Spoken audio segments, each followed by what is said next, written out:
tayo, Cloud eh. Paulit-ulit tayo dyan eh. Ha? Sinabi ko naman sa iyo, di ba? Ginagawa ko ng paraan. Nakakaintindi ka ba? Bakit? Kasalanan ko? So, kasalanan ko rin, ganun ba? Mabilis ka ba kumilos? Mabilis ka bang mag-pick up? Hindi ka ba bobo? Ano? Sagot! Ang tagal ah! Nakakainip!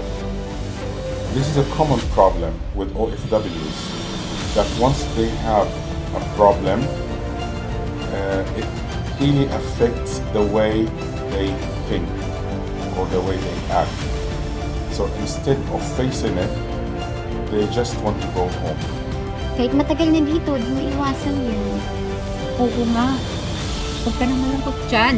Gala na lang tayo.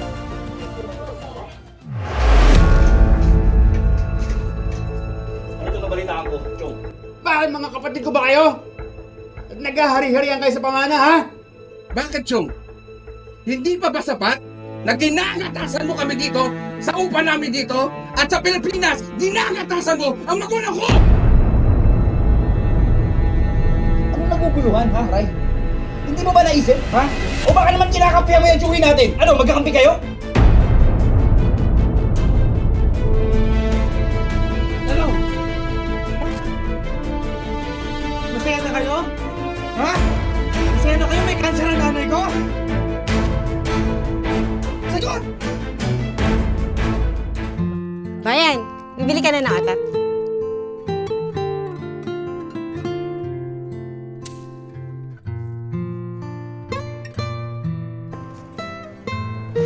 Uy, pare.